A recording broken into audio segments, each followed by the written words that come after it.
here, so let's see what I have here. Oh, okay, let's see.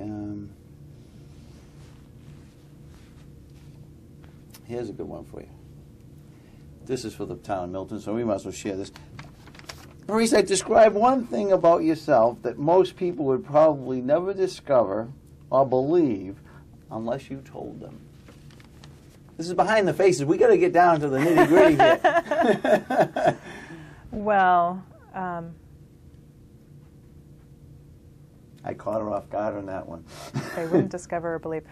I would say that when I was just after college, I was really interested in playing pool, billiards.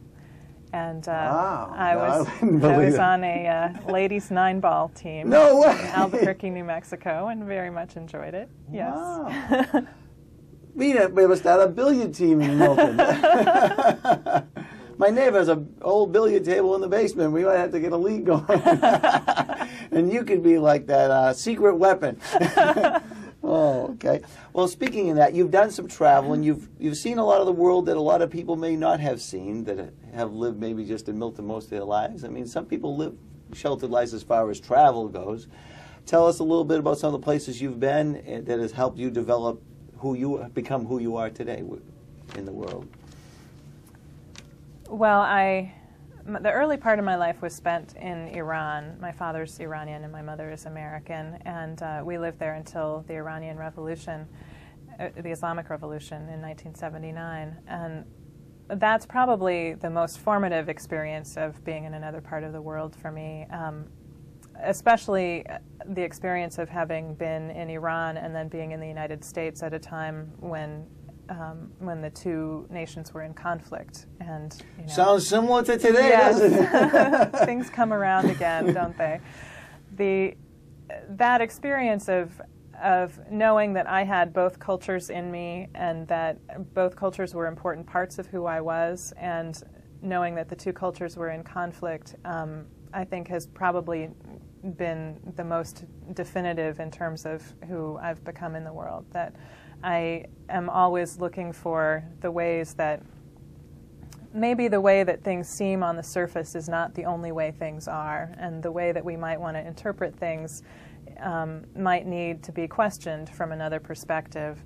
I also, it's that same value of moving between worlds. I think it's really important for us to learn how to empathize with other folks and to be in community and ask the questions that get us past what the surface appearances might tell us are true, if we're really going to create a different kind of world.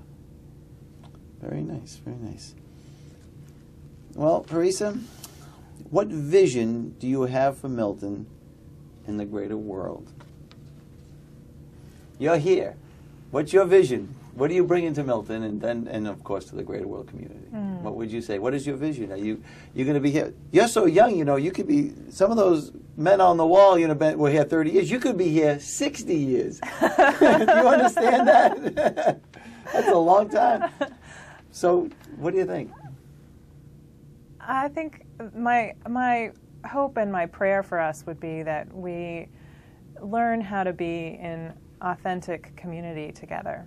That whether it's in Milton, whether it's at First Parish, whether it's in Milton or in the world, that we take the time to resist a little bit of the demands of the competitive corporate culture around us that says that we don't have time to really look one another in the eye and ask who this other person is and ask who we ourselves are, that we find ways to carve out time and space to be together and to ask each other those really important questions of meaning in life, so that we're always discovering something new about ourselves, something new about another person. And I think that's really the seeds of peace for our community and our world, that we don't get stuck in the fact that people of a certain race need to be in a certain box, or people of a certain class need to be in a certain box, or people of a certain faith tradition need to be in a certain box, but that we learn to appreciate the richness that we have in being together and sharing our very different experiences with one another, and honor and celebrate that.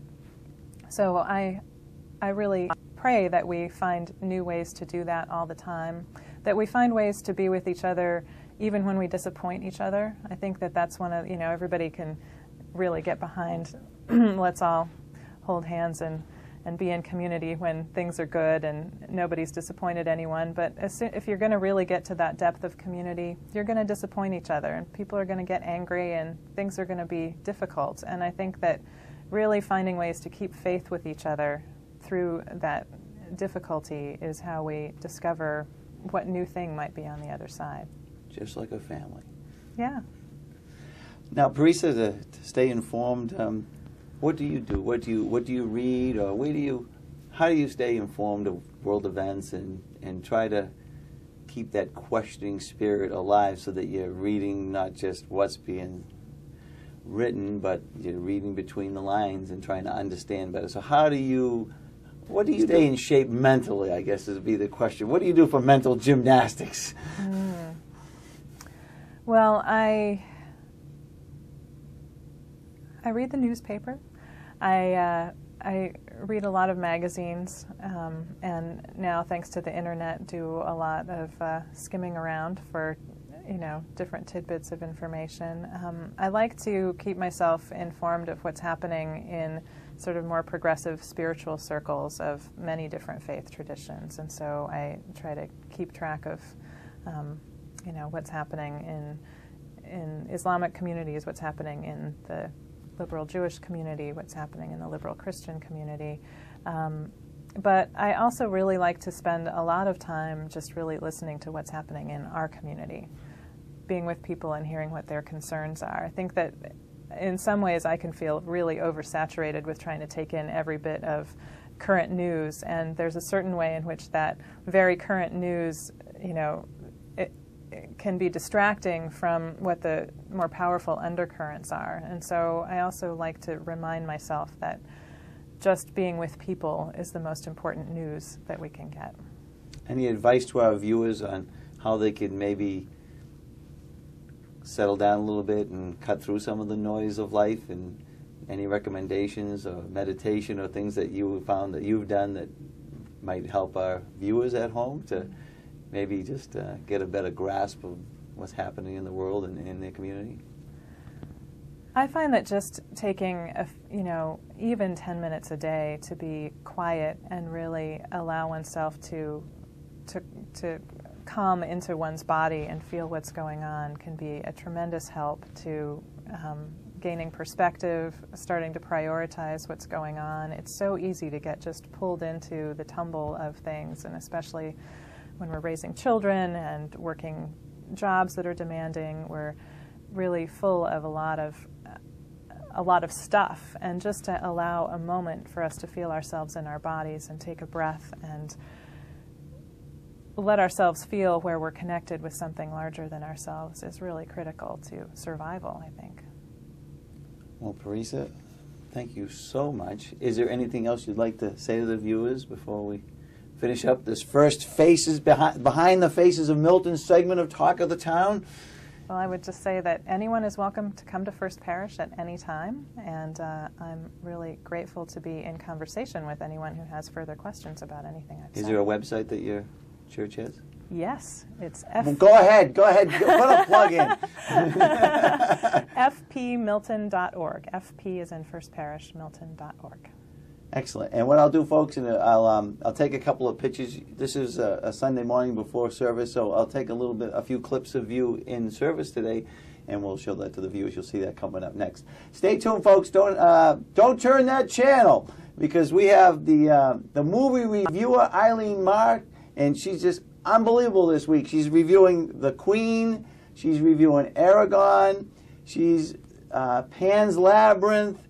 She reviewed, I don't know, something about a scandal. There's a movie about a scandal, Notes of a Scandal or something. And so I know you're dying to go to the movies and find out what that's all about. So you must stay tuned, and we'll be right back. Thank you so much, and thank you for watching Talk of the Town. Bye-bye.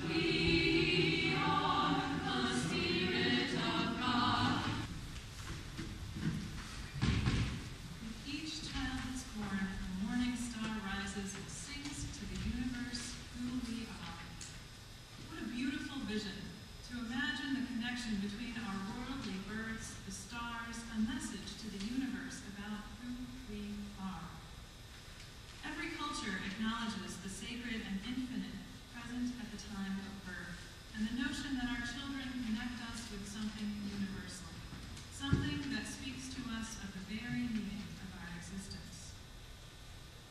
This would be an instance in which beautiful and terrifying could be the same thing. Whether we come to parenting biologically, through adoption, through step-parenting, or as a supportive friend to parents we love,